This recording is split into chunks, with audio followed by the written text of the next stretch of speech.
ኣብ ኢትዮጵያ ካብ ዘለው ውድባት ሓደ ዝኾነ ኣብን ዝበሃል ውድብ ኤርትራ ከም ሃገር ኣይፈልጣኔ ኤርትራ ትበሃል ሃገር ንሕና እንተንነብር ሃገር ክትከውን ዕድል ኣይምረኸበትን ኢሉ መግለጽ ውጽኢሉ ሰሞኑን ባወጡት መግለጫ እኛ ብንኖር ኖሮ ኤርትራ አትገነጠልም እኛ ሳንኖር የተገነጠለችውን ኤርትራን አናውቃትም አይነት ይዘት ያለው መግለጫ አስተላልፈዋል። ነዚህ መግለጽ እዚ ከስማዓኩም ውድባት ኤርትራ ንኤርትራ ንፍሒና ንቃለስ ዘለና ዝብሉ ግን ነዚህ ነገር እዚ ሰሚዖም ከም ዘይሰምዑ ሓሊፎም ሞሎ ብዝኾነ ኤርትራ ኣብዚ እዋን እዚ ንሳቶም ዝጸልዓ ፈታዊኦም ንኤርትራ ዝቃወም ንሻዕብያ ዝቃወም ወይ ከዓ ምሻዕብያ ምስ ኤርትራ ዝተባኣሰ መሻርክትና ስለ ዝብሉ ኣብን ተሲኡ ኤርትራ ትበሃል ሃገር ከም ሃገር ኣይፈልጣኔ እንተበለ ንዕኦም ኣይንታዮምን እዩ። ምክንያቱ ኣብ ዝኾነ ናይ ደለይት ፍትሒ ናይ ፖለቲካ ቻርተር ኢሎም ዝኣምንሉ ሉዓላውነት ኤርትራ ዝደፍር ኣይ መሻርክትና ንዝብል ጽሑፍ ኣይትረኽቡን ኢኹም። ብዝኾነ ኣበይ ምሻዕብያ ክበኣስ ከሎ ወይ ከዓ ምስ ኤርትራ ክበኣስ ከሎ ንሳቶም ዝሓስቡ ምስ ኣበይ ኮይንና ከመይ ጌርና ኢና ናብ ኤርትራ መጺና ስልጣን ንሕዝ ደኣ እምበር ሉዓላውነት ንዖም ሕቶ ኣይከውንን እዩ።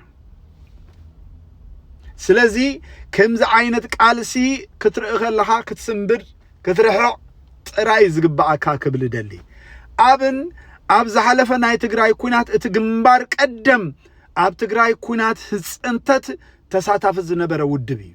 ንሻዕብያን ሰራዊት ሻዕብያን እናሞገሰ ጽቡቕ ዝዛረ ዝነበረ ውድብ እዩ። ሎሚ ግምጥል ኢሉ ንብልጽግና ጥራይ ዘይቃወም ነገር ግን ኣብ ጎን ብልጽግና ንምዃን ንብልጽግና እንታይ ተተዛረበ ዘሕጉሶ ብምባል ኤርትራ ከም ሃገር ኣይፈልጣኔ ይብላሉ። ስለዚህ ኣነ ኸዓ ኢትዮጵያ ከም ሃገር ክንፍለልጣ ኸማን የብልናን ዝብል ኣምሓራን ትግራይን ኤርትራን ሽሙ ብዘየገድስ ኣብዚ እዋን እዚ እቲ እንኮ ጽምዶ ፈጢርና ሉዓላውነት ክነንግስ ዝግባአና ጊዜ እዋንን ኢና ዘለና እምበር ኣብ ናይ ኤርትራ ደለይት ፍትሒ ዝኾነ ውድቤ ምንቅስቃሴ ዝብል ነዚኣ ሰሚዑ ዝኾነ ነገር ዝበለ ነገር የለን። ሻዕብያ ከምዚ ገይሩ ሻዕብያ ከምዚ ገይሩ ሻዕብያ ከምዚ ገይሩ ዝብልዎ ግን ማዕለያ ዘይብሉ ክስእ ኣሎ እዩ። ግን ኤርትራ ክድፈር ሉዓላውነታ ብከምዚ ዓይነት ደረጃ ውድብ ሕብራት ሃገራት ዋላ ኣፍልጦ እንተሃባ ንሕና ኣፍልጦ ክንባ የብልናን እዮም ዝብሉ ዘሎ መልሲ ግን የለን። ይገርም እዩ።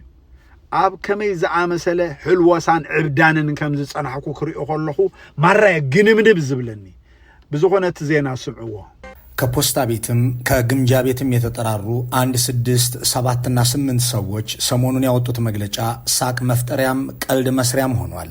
ከአማራ ህዝብ መከራ ይልቅ የኦህዴድ ቁጣ የሚያሳስባቸው ከወሎና ጎንደር ገበሬ ስቃይ ይልቅ የአዲሱ አረጋና የፈቃዱ ተሰማ ቅሬታ የሚረብሻቸው በለጠ ሞላና የጥቅም አጋሮቻቸው ሰሞኑን ባወጡት መግለጫ እኛ ብንኖር ኖሮ ኤርትራ አትገነጠልም እኛ ሳንኖር የተገነጠለችውን ኤርትራን አናውቃትም አይነት ይዘት ያለው መግለጫ አስተላልፈዋል። ለወትሮው እነዚህ ሰዎች የሚታወቁት እኛ ሳንኖር ህገ መንግስት ተጽፏልና ያልነበርንበት ስለሆነ ይቀደድልን ሲሉ ነበር።